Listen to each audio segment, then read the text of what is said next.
in the realm of keeping on, our next guest is someone I've known for over 20 years as a friend, as a client, when he owned the Wax Museum at Fisherman's Wharf.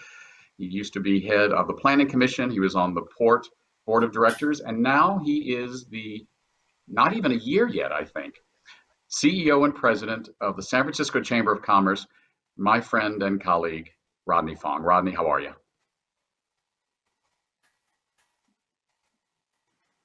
You know, Thanks for Rodney, having me, the David. other day, the other day, I heard you in a wonderful interview with Manny Yucatiel, who manages Manny's, and it's interesting how these online interviews become news. I mean, Mayor Breed was interviewed the other day, and before a journalist wouldn't think, well, I'm going to watch a Zoom interview to put an article in the paper, but she made news by being online, and so did you.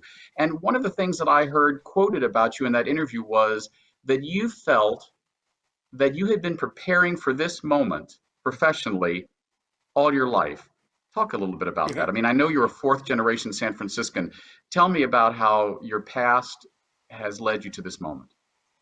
Right. Well, that sounds like an audacious statement. I was a little bit embarrassed by that, but um, I think born and raised here in the city, and just having pure love for this city of San Francisco, and knowing it is the only city as my hometown, and for my parents, my grandparents, and even my great grandmother who was here in 1898. Um, I'm concerned about the city and have always been, in the different volunteer roles and some paid roles, but mostly volunteer roles, have put me in a position at this particular moment, leading the Chamber of Commerce, having some knowledge of land use, having some knowledge of the Port of San Francisco, having some business knowledge, having some small business background growing up and running a wax museum for 50 years, and having some understanding of the very complex city we call San Francisco. San Francisco is a lot of different things for a lot of different people, and has an extreme wealth and it has an extreme poverty, and we have to think about all of that. I was listening to the previous conversations, and we are in a new world, and it's a complete reset button for all of us. Here in San Francisco, it's a reset button. It's an opportunity for us to think about the next economy for San Francisco being a progressive one, where we take all walks of San Francisco into consideration, from labor to workforce to big headquartered businesses that exist here in the city, and of course, small business, which is the backbone of San Francisco. Well, Rodney, I'm honored to be on the board of the chamber and on the executive committee representing the small business community. So I know small business is the backbone of the city, and you have been relentless in talking about small business and how it's the backbone of San Francisco. I think I asked you this question once just casually, but now I ask it on air. We want to know how the chamber can help its members and businesses in San Francisco. What can businesses do to help what you're trying to do as the chamber get us beyond the great pause and getting us into the great recovery? Yeah, well, I think it's important that we all remember and recognize that people who are in business themselves are great problem solvers. They are generally jack of all trades because they have to do accounting, they have to do marketing, they have to do sales. And so that kind of ingenuity that happens through entrepreneurship is exactly what we need right now. We need people to be passionate, to be able to push their ideas forward, to not give up and be relentless about sharing their passions, to be employers, to hire people, to be providers and spend money with vendors to keep their businesses going. So the question is what they can do. I think that one of our aspects is going to be to try to help smooth the pathway as best possible for people to enter into business, for them to maintain their businesses. Right now, our focus is really retention of the existing businesses in San Francisco, making sure that they're healthy and come out the other side of this with enough strength and energy and capital to hopefully ride this out, but then come out strong. Um, so, following us, hopefully you can learn a few things from some of the resources that our public policy is doing, team is working on. Hopefully some businesses actually share their ideas. We want to hear every single idea and suggestion right now. There is no bad idea. There is no idea that's too small or too large at this moment. So share the ideas, share the opinions. We'll get them out there. And, the ingenuity of San Francisco, the can-do attitude, the creativity, I'm certain we can do this. Yeah, I always have loved San Francisco's motto, the city that knows how. And I remember in February being at the City Beat breakfast, kind of the kickoff to the Chamber's 170th year. There was a wonderful video that I still watch and be moved by called Wake Up San Francisco. That phrase now takes a whole new meaning in the last month. I mean, do you Yeah. remember the moment? Yeah, do you remember the moment when you realized COVID-19 was going to be life-changing for the city and for the world? Yeah. I think when we officially closed our offices and asked everyone to work from home, that I think for all of us on March 15th was the day that we all sort of were like, this is going to be different and this will be different. Um, I do think your reference to our video, Wake Up San Francisco, was intended to be a celebration of business in San Francisco. And we'll Yeah. maybe try to get the link to the video here on YouTube if you search it. But it was a double entendre. It was uh, this is how San Francisco goes about business on a daily life in the morning. Wake up, from collecting garbage to bakers getting out at Boudin Bakery and beginning to make sourdough bread, to the fish markets down at Fisherman's Wharf beginning to start their work, street sweeping, our great SFPD working in the morning as well. And the double side was, hey guys, if we don't at that particular time wake up with the city street conditions that they are, of which, let's be very real, we've lost a lot of business because of the conditions of our streets, whether it's tourism or otherwise, or companies being headquartered in San Francisco.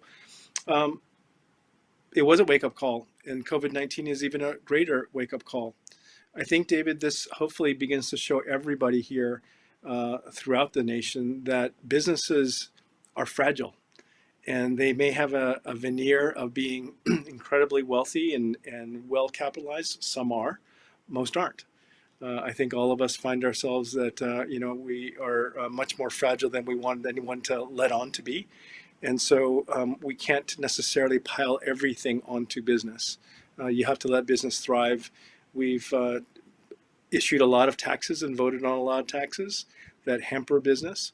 You look at the restaurant industry and how competitive that is in San Francisco. Some of the best food in the world, but there's a lot of it. And every one of those restaurants, friends that we both know, have very thin margins on operating their businesses. And so we've got to figure out a way where people are still interested in being entrepreneurs, can make a living doing it, and hopefully employ some other people who can make a living doing it. But if we cut it too thin, as we see here, even with we've only been this in 4.5 weeks, how fragile the business environment is. And I just want to keep pushing that forward because while the hotel may have a fancy chandelier and marble staircases, they have payments too, and they have mortgages, and they have debt service, and they have employees and insurance to take care of as well.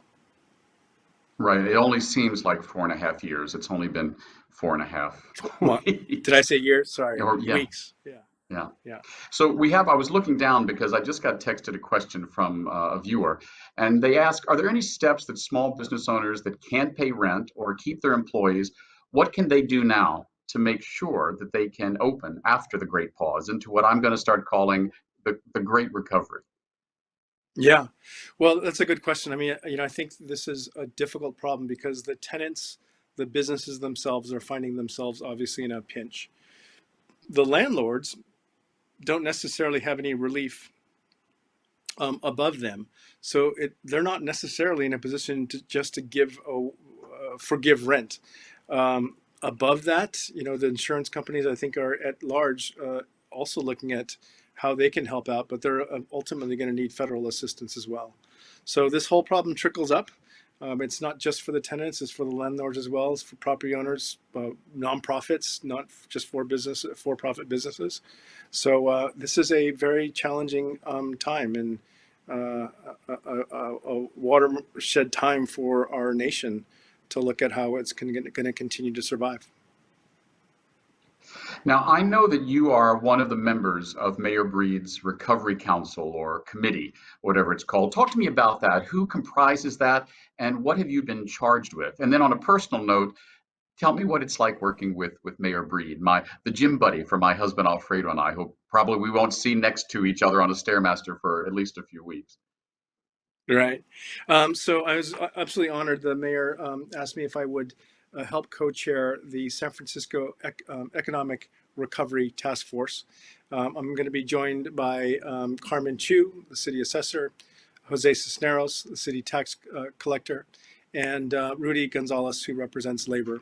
The four of us have been working together and put together with the mayor's leadership a task force of 80 people. 80 seems like a large number, but this is a big town, and there are many different sectors, and we just can't get everybody here. But hopefully, the 80 people represent their sector, represent their other businesses within their industry. And so hopefully we're going to get roundtable interview discussions with each of those sectors, with each of those business leaders, sector leaders. It's everything from healthcare to nonprofits to hospitality to the real estate to the development community to the housing community, and of course labor. So hearing from all of them, we'll have a pages and pages of recommendations. We want to try to score them. We want to try to put some sort of matrix. So when we present it to the mayor's office, that she can look at it and pick and choose. Personally, I probably feel this is not necessarily a plan that we can stick to. This is a very moving, dynamic challenge that we're in now, and we don't know how long it's going to go on. We don't know how long the recovery will take. So in my mind, it's probably more like a playbook where you have 100 plays. Maybe the first few are scripted, but then after that, depending on what curveballs were thrown, sorry for all the sports analogies, but whatever challenges were thrown, we'll have to go back to that playbook and pull out what's appropriate, what has the best efficiencies, what costs the least, quite honestly, what creates the most amount of jobs, what the long-term impact of something might be by making that investment now. So I'm looking forward to it. It is going to be a challenge. Organizing 80 people is a challenge in itself. But getting the city back to as close as what we think is normal, the new normal, getting people employed is number one. Creating jobs is number one. And getting the city back on its feet. And if any city has an opportunity to do it, San Francisco has a good opportunity to do that. Great. Thanks, Rodney. I've always known you not only to be practical, but optimistic. So your optimistic leadership is much appreciated now. Any closing thoughts before we head on to our next guest?